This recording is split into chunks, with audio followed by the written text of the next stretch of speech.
पर आज डीडीसी चुनाव के चौथे चरण के लिए वोटिंग खत्म हो गई। चौथे चरण में दोपहर 2 बजे तक वोटिंग होनी थी। 42% मतदान हुआ। चौथे चरण के लिए 34 सीटों पर वोटिंग हुई। इस चरण में कश्मीर की 17 और जम्मू की 17 सीटों पर चुनाव हुआ और चौथे चरण में कश्मीर संभाग में 48 महिलाओं समेत 138 उम्मीदवार थे। जम्मू संभाग में 34 महिलाओं समेत 111 उम्मीदवार किस्मत आजमा रहे थे। और अब जिस तरह से डीडीसी चुनाव में लोगों ने बढ़ चढ़कर हिस्सा लिया है, इसका सीधा सीधा सा मतलब है कि घाटी में लोग लोकतंत्र और अमन चाहते हैं और इसीलिए अपने घरों से निकल रहे हैं, अपने मत का इस्तेमाल कर रहे हैं। और ये कहा भी जा रहा है कि ये चुनाव बेहद खास हैं। 370 के खत्म होने के बाद अब लोग यहां सामान्य जीवन जीना चाहते हैं और इसीलिए घर से निकलकर अपने कीमती वोट का इस्तेमाल भी। ये चार तस्वीरें पहले चरण, दूसरे चरण, तीसरे और चौथे चरण की तस्वीरें आपके टीवी स्क्रीन पर है।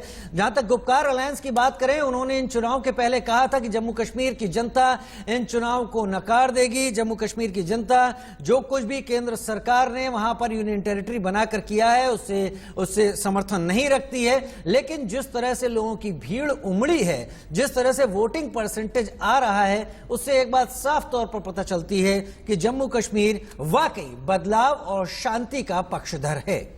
और वोटिंग प्रतिशत अच्छा खासा होना और साथ ही राजीव, महिलाएं बहुत बढ़ चढ़कर इस मतदान में हिस्सा ले रहे हैं, जो कि वाकई अप्रिशिएबल है भी।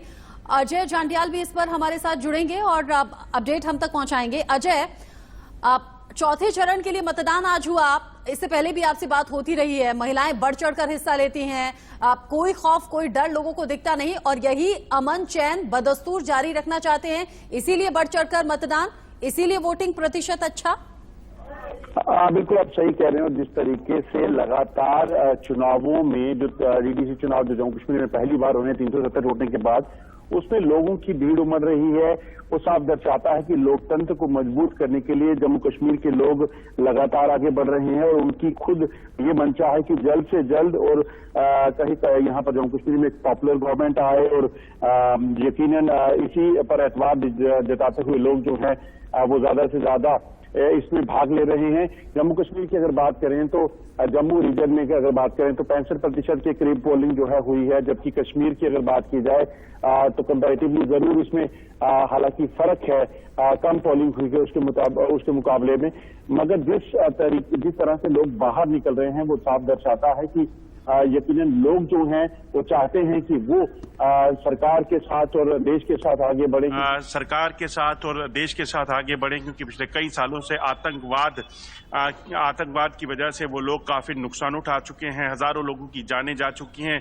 सुरक्षा बल लगातार जो है कश्मीर में वो अपना डेरा डाले हुए थे और अब जब 370 तोड़ने के बाद उम्मीद जगी है नहीं कि लोग जानते हैं कि इसके बाद कई तरह के एम्प्लॉयमेंट और कई तरह के एजुकेशन, हायर एजुकेशन के मौके उनके तक पहुंचेंगे, उन तक पहुंचेंगे और हिस्सा लेना यह सबसे पहला कदम है, पहली कवायद है जो वहां के वोटर्स दिखा भी रहे हैं। बहुत शुक्रिया अजय जांडियाल तमाम जानकारी के लिए।